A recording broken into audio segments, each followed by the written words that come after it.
So we've shown you a practical demonstration about this on-camera flash technique, but I want to help further demystify the intimidation that comes with using on-camera flash by showing you some examples and reiterating what we already discussed so it can really fit well with you, right in your brain there, ready to rock with your next gig when you're using on-camera flash. Now, many people actually say, well, look, I'm a natural light shooter. I'm just going to use ambient light. I have fast lenses. My camera I can crank up the ISO and I've got great quality. The problem is when you're photographing at a reception like this, for example, this may be the ambient light that you are using. Now, yes, you can do a custom white balance. It's going to be very difficult to get this perfect when there's sort of red lights and blue lights and DJ lights. It's all over the place. Now, so here's the thing that the couple have spent and the family have spent lots of money on the ambience, and many of us will put a couple of lights and light stands and strobes and then just literally kill all the ambience and yes, get clean light, but it's harder. You need more gear and it just becomes a bit cumbersome. And the main reason, of course, like I said before, is simply that we're killing the ambience. But with this on-camera flash technique, we also said, just to reiterate, we want to point the flash in the direction of where the nose is pointing. So what does that mean? Well, here's what we do. So we grab the flash. So in this case, I'm photographing this way. And what I'm going to do is both their noses are pointing to camera right. So what I do is I simply move the flash 90 degrees to the right. So as you can see, that's by shooting a horizontal photograph. And this is the photograph that we get. And that's exactly what we did. So what I love about this, so I'll just put that there so we know where that's pointing.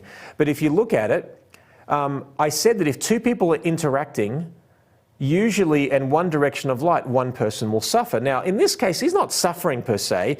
We've got masculine split lighting on him and we've got short lighting on her.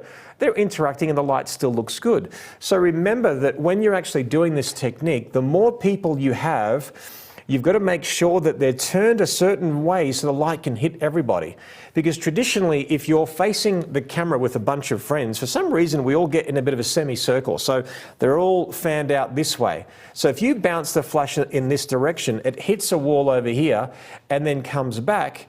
If people are on a bit of a semicircle, they're actually going to cause a shadow on this person. So what has to happen is if you're photographing in this direction, then at the very least go shoulder to shoulder, or you can hug closely, but make sure there's flat. And then they turn slightly biased to this wall where the flash is actually bouncing from. And that will help you minimize it. And in a moment, I'll tell you actually, if you've got a lot of people and you're at an event or in a venue, what do you do then? Well, I'll come to that.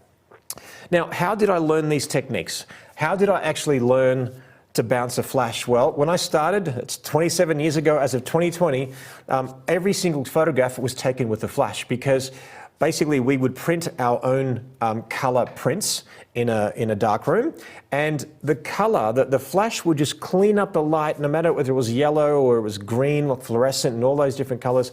The flash would just give us a nice clean fill. So we never really use it as a main light unless it was actually for the church or the reception. But if I was using ambient light like window light or outdoors, there was just a little pop of flash and I would bounce it in different ways. Now, recently, actually, it was really funny because recently I had a client of mine who ended up following me, but I had photographed a wedding like 22 years ago. Well, actually, no, what was it, back then it was about 22 years ago. And she posted a photograph of me photographing, and this is the only one that exists of me photographing because as a photographer, you don't get many shots of yourself working. And certainly if you were not in the educational space, as I wasn't back then, it just wouldn't happen. But she tweeted this photograph of me. In this case, I was bouncing the flash upwards. This is actually a Metz flash, but it was quite funny. And you can actually see me putting a filter on the lens. That would have been my soft focus filter, which is actually really funny because back then, to make some softness, like, you know, for Gaussian blur, we didn't have Photoshop.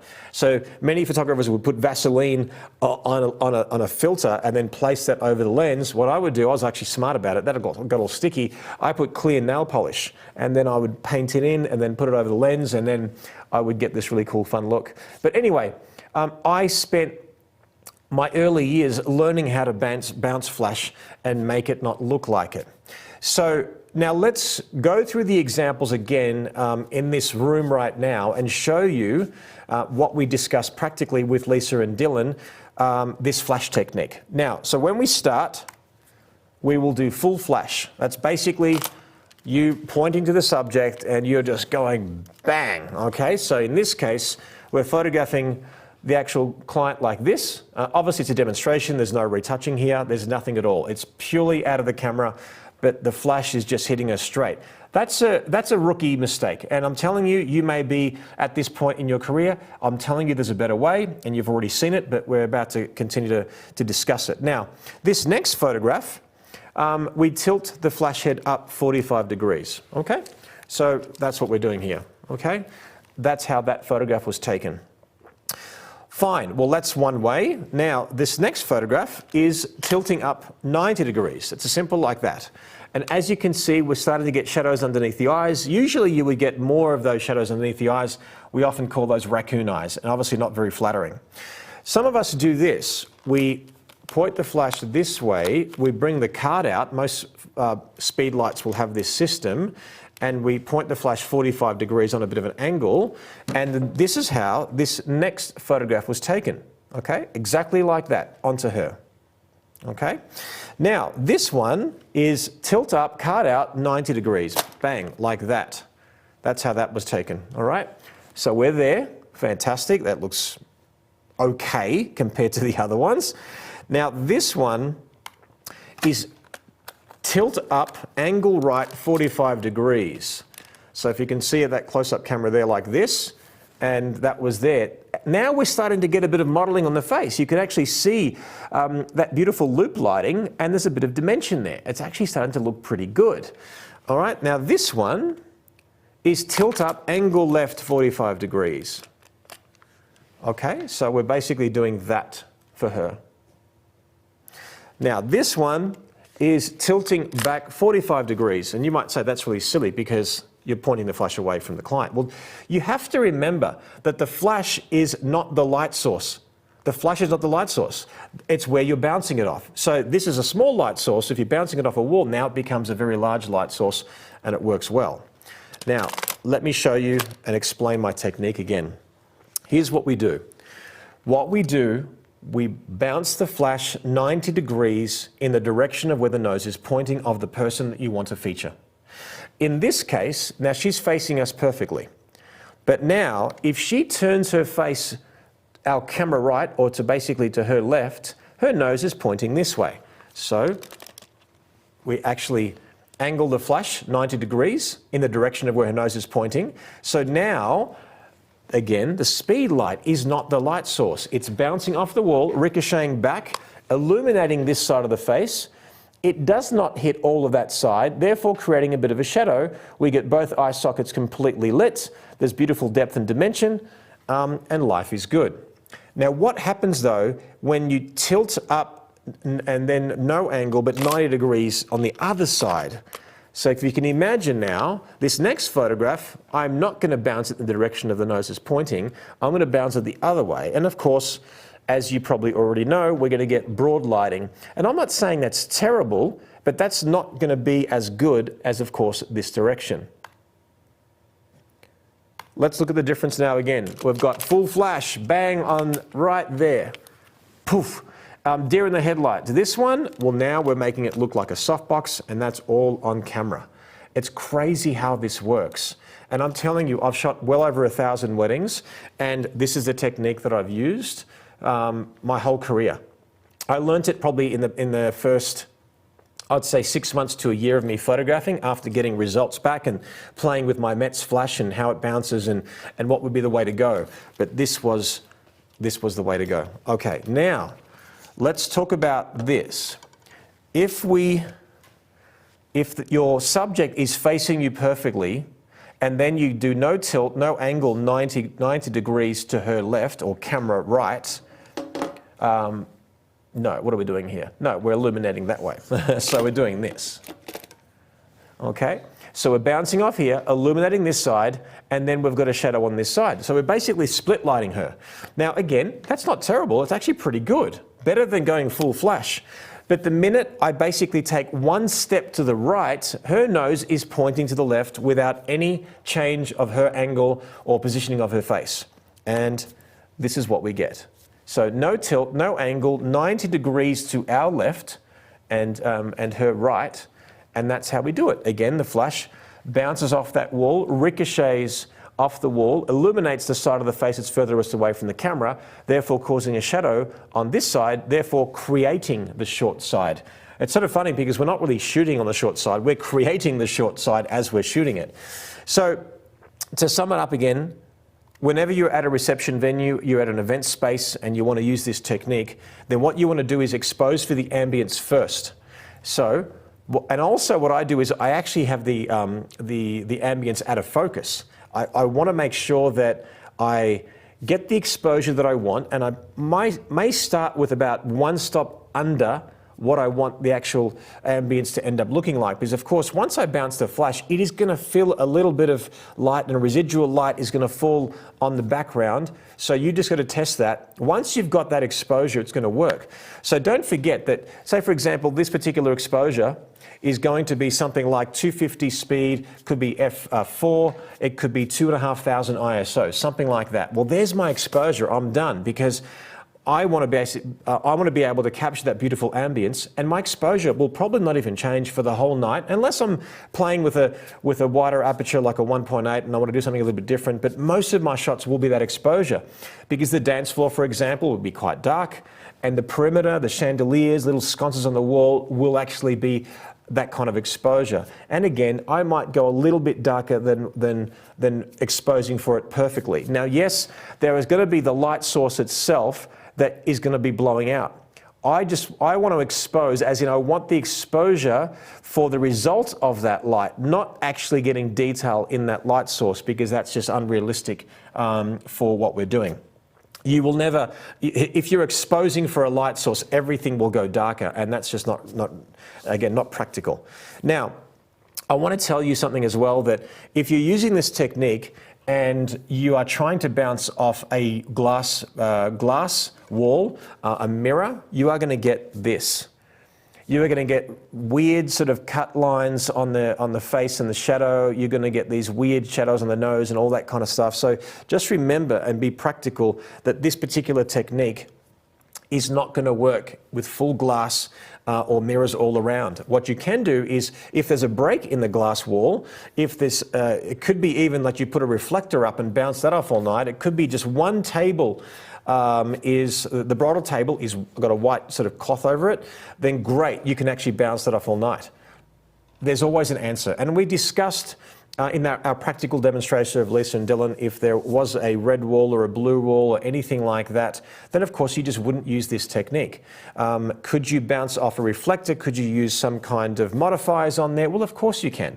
And I have no problem with using modifiers. I just find that many of us use all this gear when we don't have to, once we learn techniques like this. So in this case, I simply bounced deliberately on a mirror. That's the result that I got. Then I turned her face to her right, or camera left, and then I bounced the flash in that direction. It bounces off that wall, comes back, illuminates her face, causing a shadow on this side, beautiful cheekbone and jawline, catch lights in the eyes, and we've made one on-camera flash look like a softbox, which is beautiful. And I really, really hope by now you're thinking, oh my God, this is life-changing, and it is. This is an incredible technique that will liberate you from a lot of gear that you bring that you just don't need. So let's now talk about what happens if you want to photograph vertically. Well, we discussed this in our practical demonstration, but let's go one step further. When you have, say, someone, a bride or a groom or anyone entering into a venue and they're walking in, well, you're probably going to want to shoot them vertically because, of course, they're walking in. You want them full length. So this technique, how do you do it when that's vertical? Well, first of all, let me show you the bad way, the incorrect way. All right, so here we have front flash. All right, so here we are. We've got front flash. It is just bang, there it is. You can see that really unflattering shadow behind her. And by the way, while we're here, I want you to understand something too. This is bad in two ways. One, full flash, it looks flat, unflattering. Also, she's got a gorgeous figure, but if you look at her legs, Her left leg is forward. We said in our posing demonstrations and our discussions that usually what's going to always work for you, a common denominator, is if the front leg is bent and is forward, it's going to look better pretty much for anyone, guys or girls. So in this case, if I wait for her to walk and always click just before that right leg touches the ground, so in other words, she's walking along like this, right? She's walking, it's click, click, click. It's never going to be like this, like she is there. It's always going to be like that. So now, here's what I do. I'm going to shoot vertically now. So if my camera is going to be like this, and her nose is pointing this way, well then I have to actually turn my speed light so it bounces off this wall. Does that make sense? So she's walking, and bang, look at that difference. So right now, that camera is vertical. So tilt flash head up 90 degrees. So let's just do that again in a couple of actions, 90 degrees. Then we photograph vertically. We point the flash to the right, so it's this way. And there we've got, obviously it's a very dark venue. We've got 160 per second, f4, 6400 ISO, 120mm on TTL flash. And it's amazing that TTL flash works that well. I mean, millions of dollars and have been spent and countless hours of R&D to work out how does this camera actually talk to this speed light, and how does it all work? How does it know? How does it know? I'm like, I'll be honest with you, I don't really care about the science behind it. All I care about is the fact that it works. Now, in this particular demonstration, this was done in front of several hundred people when I was doing a tour several years ago. And people said, well, all right, Jerry, okay, that flash technique is great, but what about actually bouncing off a wall that's maybe 30, 40, 50, 60 feet away? This one from memory, you know, because I know my flashes so well, this would have been maybe compensation, maybe plus 1.7. In other words, I've got my exposure, 1/60th of a second, f4, 6400 ISO. If I took a shot with no flash, she would be dark, but you would see her faintly.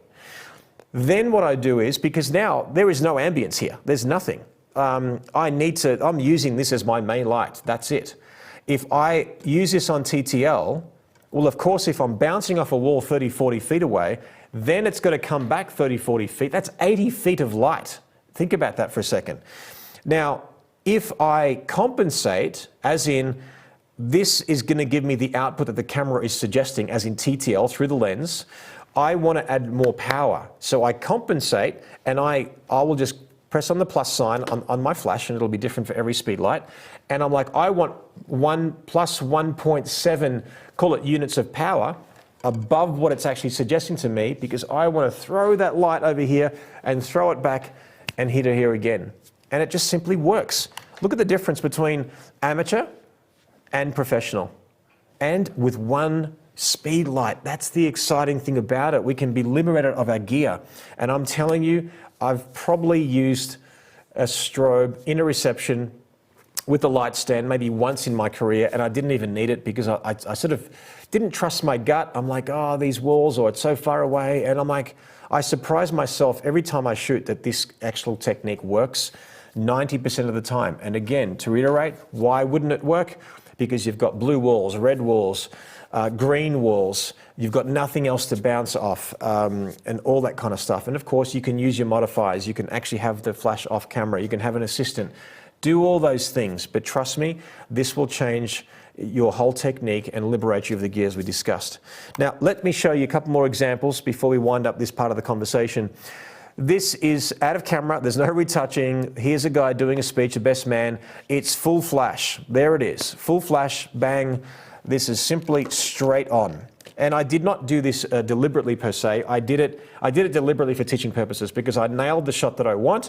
I thought while I'm there, you know what, this would be a good time to actually show my technique. Now, if you look at this, here is me actually photographing, and what I've done here, you can see that the pillar is next to me because I've got girls with a blue dress, I've got a blue shirt with a guy there, I've got another blues in at the moment, who knew? We've got a blue t-shirt over here. So I don't want to bounce off the people because I'm going to get a blue cast. So I position myself where that column is, and then because I want to spread because the ceiling's quite low, I actually bounce the flash in this direction. So basically it's gone on a bit of an angle. So it sort of bounces off the pillar, comes back, and have a look at the difference now. This looks like a softbox and it's very, very even. The ambient is exposed for quite nicely, and look at the difference on how disgusting that full flash was on the top left and how clean that was. Now, here's another very, very important point. Whenever you're using this technique, and as I said, you're bouncing the flash in the direction of where a nose is pointing, and you're doing this, every so often this will happen. You'll see how this particular shot, all their noses, they're obviously looking at something, they're actually seeing my same-day slideshow. Every single person in this room, they're all pointing their face that way, their nose that way. So therefore, my technique was this. I'm going to bounce that flash 90 degrees in that direction. Every so often, part of the image, a third of it, a quarter, it could be even a half, these guys are so bright because somehow it's bouncing off and the residual light is hitting them. It could be that some of the flash, because I'm shooting wide angle and then I'm pointing my lens this way, the light is actually, there's a double whammy. Some of the light's hitting them and then the light's also hitting them from bouncing back and coming back. So here's what you do. All you have to do is you just ping it back a little bit. So this is what we do. Just slightly back. So at the moment I'm telling you to do this. If you get too much light on one side, you simply just bounce it back a little bit. And that's how I achieved from this to this. You see how much more even that is? Even it's more even here. But again, look how many people are in that room. This was using one on-camera flash. So, what happens if you are shooting a wide angle, and what happens if you're photographing an event? Let's say you've got people dancing on the dance floor.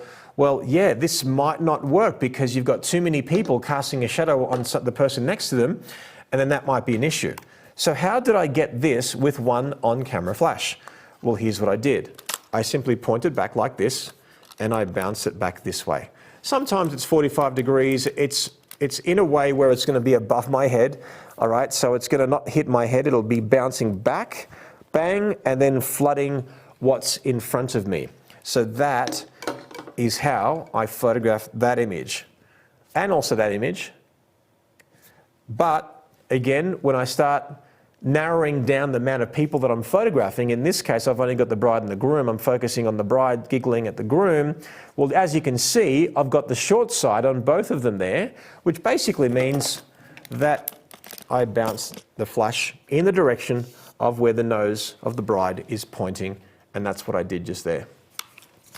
And this is also what I did here. You can see this is the bride and the groom with a set of grandparents, and you can see the shadow very clearly on this side, which basically means that shooting vertically, I would have done this, okay? I'm basically bouncing off that wall, it's coming back on this side, causing a shadow on this side, and life is good. All right, let's show you another one. This one here, you've got a bit of a subtle shadow on this side. Well, this one was done horizontally, so I'm bouncing the flash, okay, in this particular direction, which works really well. So remember, when two people are interacting, you want to bounce the flash in the direction of the person that you want to feature the most. In this case, well, the lighting is actually quite even for both of them, but what I've done is I've actually bounced the flash on the person with the most endearing look. Now, they've both got beautiful smiles and all that kind of stuff, but I bounced the flash this way. Because she's turned her face way this way, we don't get that obvious shadow or that short side. But you can see, though, I've exposed for the ambience. I've got the chandelier and the reflection of the mirror. I've got the purple in the background, and I've actually made this look actually really even, so it works. This one, they're dancing on the dance floor. What do? This shot was taken with my flash like this, okay? That's what I did. Right behind, because there's too many people on wide angle. I don't know what I'm bouncing off. This is a cleaner way of doing it, and you'll be surprised on how this works. Sometimes what you'll do is you'll shoot on TTL, and you'll find a rhythm. Like in the dance floor, there's going to be, like you might be shooting at 4000 ISO, 250 speed, 4.5. There's your foundation exposure, and then you'll find that you're shooting backwards, but because the ceiling is so far away, you might be actually compensating one stop more output on your flash than what the camera is suggesting, and that's how we do it. This next one, this is out of camera. Nothing's been done to this image. It's out of camera. And how do we do this? This was a quick grab shot. Basically, everyone said, hey, I want a photograph. The bride said, I want a photograph. What do? I'm like, I've got one on-camera flash. I've got all these people. I've got no modifier with me. No problem. All I did was I point the flash backwards. I had Melissa, actually, my wife, hold a reflector behind me. So think of it like a halo. It literally was sort of circling my head and shoulders. And then now the speed light now is no longer my light source. I simply bounce behind and now this becomes flooded, and it's an easy way to get beautiful, soft, even lighting on that many people. In fact, you can see the reflector, the reflection of the reflector off his glasses there as well. But it's just a very, very easy way to actually work, which I think is actually really cool.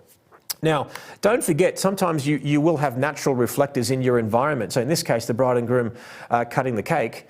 But I can see that the light is bouncing in the corner backwards. Well, of course, I'm not going to suggest that the bride and groom cut the cake facing me this way. I know I'm going to go around the corner. Even though my flash is on, I turned it off, photographed this way, and I've got that perfect bounce. It's just beautiful.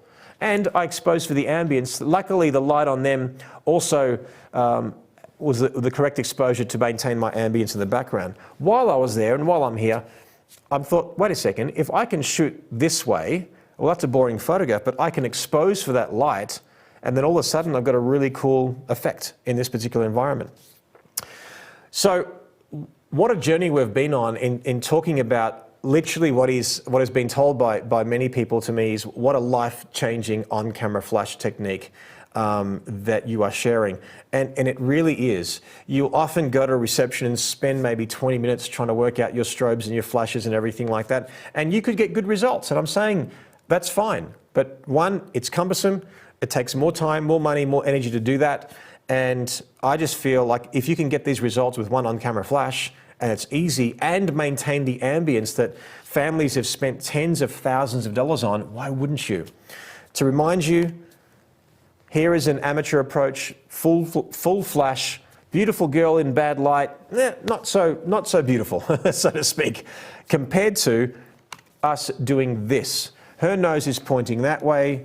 We bounce the flash 90 degrees in the direction of where her nose is pointing, and you can use this technique all day long, and you will look at all your results and thinking, oh my goodness, all these years it's been like that, and now I can make my work look like a beautiful softbox, and life is good. So guys, practice this technique. It will take time to learn. I'm telling you, you will be surprised at how quickly you'll learn it, and then you'll start to work out the nuances of it, and you'll learn that you can't bounce off mirrors, you can't bounce off glass walls, and all those kinds of things. You'll learn when you bounce off coloured walls, it might be an issue. Those nuances you'll just have to learn. You can't. I'm teaching you knowledge, but wisdom you just sort of have to earn that right. So enjoy this technique. Hope it liberates you, and enjoy the process.